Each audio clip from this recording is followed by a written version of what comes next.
Yeah, All right. you're 9 jumps away. Yeah, I can see.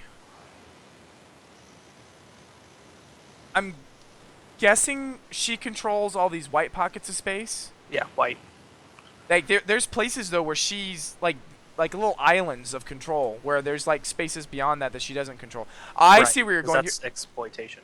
You're going to the capital. You're going Yeah, to Kamadhneu. Okay. Kamadhneu.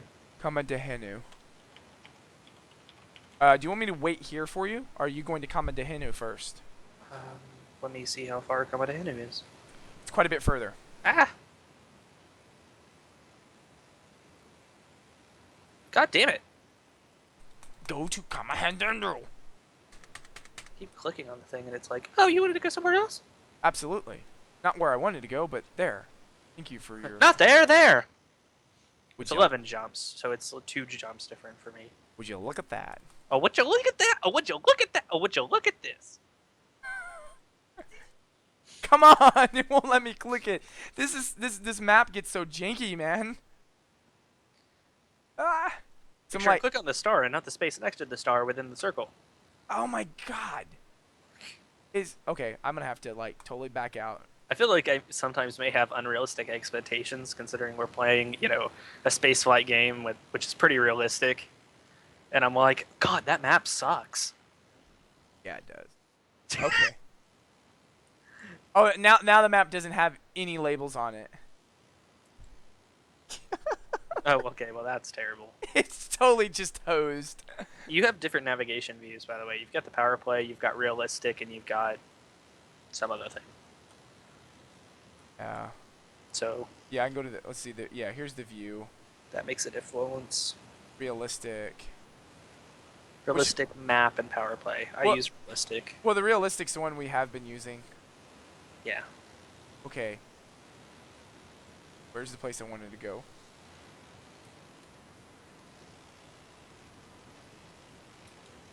Oh no. Oh no. Ah. Look at all the stars in the sky. There's a lot of stars in the sky. It reminds me of what we saw outside. Yeah. That was trippy, dude. I was like, what is going on? I actually looked up for a moment and thought I was seeing, like, you know when you kind of see stars? I was actually concerned for a second. I was like, what's going on? So do you see what I'm seeing? Do you see what I see? And then if I'd have been thinking clearly, I would have been, hey, would you look at that? I would have laughed my ass off. Oh, man. What is the name of this system? I don't know anymore. Kamadhneu. Okay, spell that for me. Comma. Kamadhneu. Dhneu. How I memorized that, I do not know. I'm going to Igbo. Golly. If anybody watches this, Yeah, this is not personalities, by the way. This is just us. God. Because I forgot we were recording. That's okay. I don't mind. It doesn't bother me. I have no idea what's ever going to get up there. I know the last video I did was going to get up there. Oh, wow. There's a system called LOD. Like, oh, loud. And huh. Huh? H-U-H. Okay, that's where we're going. Oh wow, no, it's not. Oh no, it's owned by Zachary Hudson. Wow, how far is that away? Oh, my map's screwed up again. Thank you. That's where I'm at. It's one jump away. You're in HUH. I'm in core sys sector ICM A72. You want to hear something funny? I typed in HUH and hit the enter key, and it took me to COL 285 sector UW-L A37-0. Huh? Right. Right. Wow. I see what they did there. That's bad. Man, that map is janky. Wow. All right, what do we have in Starport Services? Let me see what we got here. Welcome to Fan City. When I the first thing I looked at when I saw this was like a fan, you know what I mean? Like a fan, but now I'm starting to think it's like Like, we're your fan. I don't know. I noticed my sound is not up that high, though. Come back here. Needs a little bit of sound. A little bit.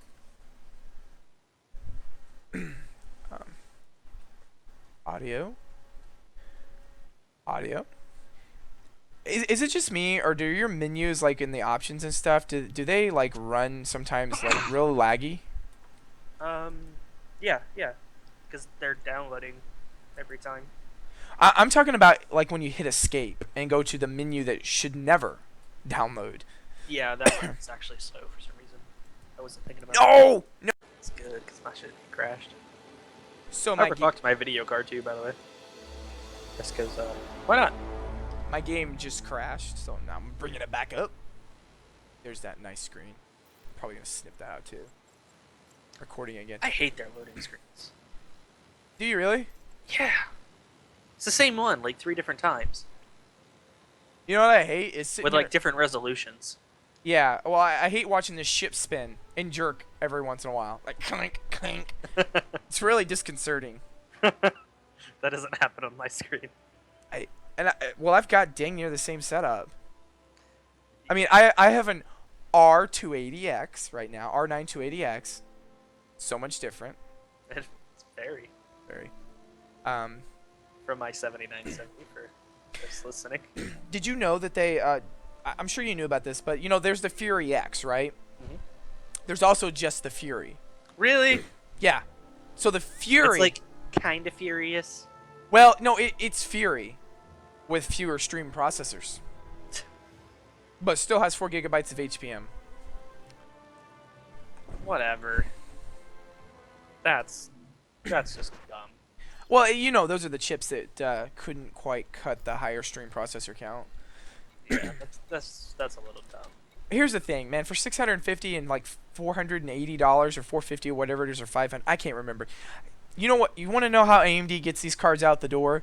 They slap $499 on the Fury X, and then they slap $399 on the Fury, and watch those things fly out the door. Right. Because yeah, it's not quite as fast as a 980 Ti, but it's so close.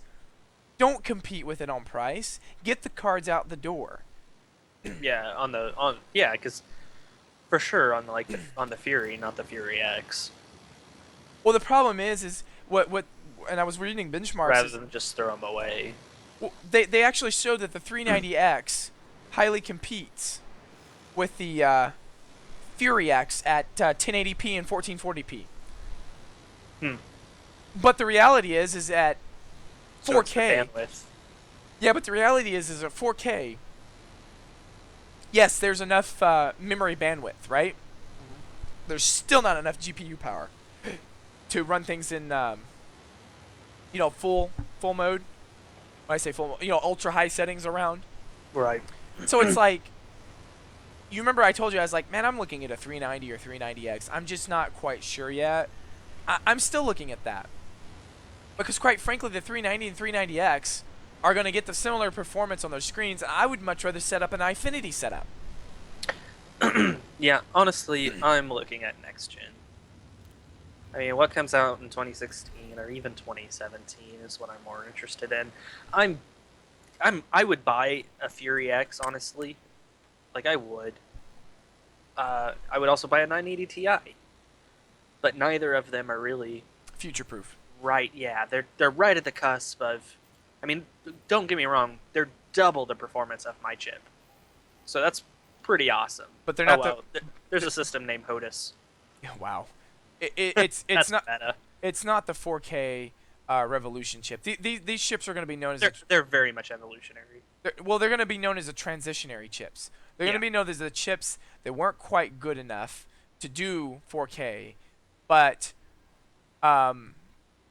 you know, they were trying to get them out the door because it's an intermediate phase. Because really, when you think about it, And they don't. Yeah, I mean they do 4K. It's just not. right? It's not this. It's not what we've had with 1080. No, and the problem is it's not going to be. They're not going to be until next year, and next year is going to be the time that you know, the VR revolution and stuff takes off. I don't really care what the CEO of CCP says.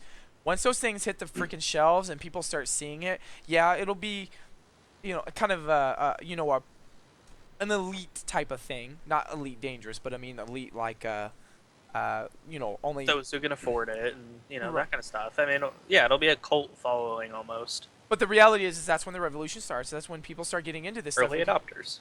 Exactly, but the early adopters are going to be people like me and you that are talking to lots of other people.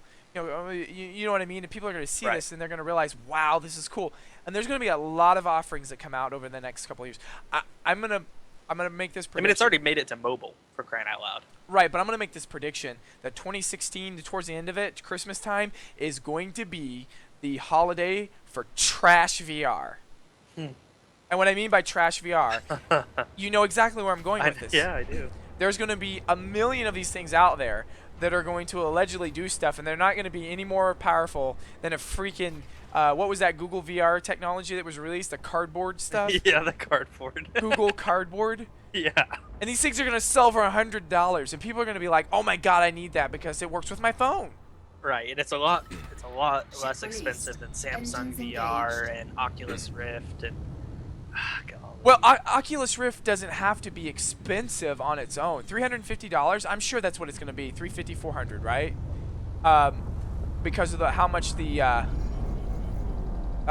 dev kits cost, right? Even if it's $400, it's the computer that you're going to have to run it. Yep. That's what's going to cost. Well, I can't exactly run through that dang planet. Well, and then we've also got, and I tend to think this is going to be 2017. It could be 2016. I'm not sure. I haven't kept up with it enough to really make a full guess on this, but Morpheus, PlayStation's Morpheus. I'll be.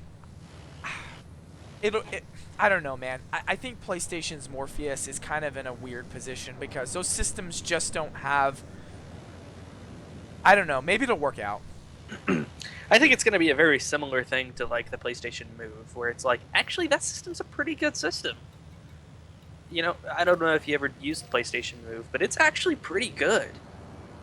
It gets a lot of knock because it's so similar to the Wii, but it does really good stuff. But it's never caught on because it's one of those edge things. Well, I think the problem is things like the experience you get out of Oculus. I don't know. Maybe it will be successful. What will tell me whether or not it's going to be successful is whether or not things like Microsoft's HoloLens and stuff like that are successful. Right. As kind of not the full experience that something like Oculus is going to give, but a consumer level experience that's within reach and affordable, because it's just not going to be as good as an Oculus experience on a high-powered PC. Well, I say that, maybe it will be. I don't know. I just I don't can't see how it could. Exactly.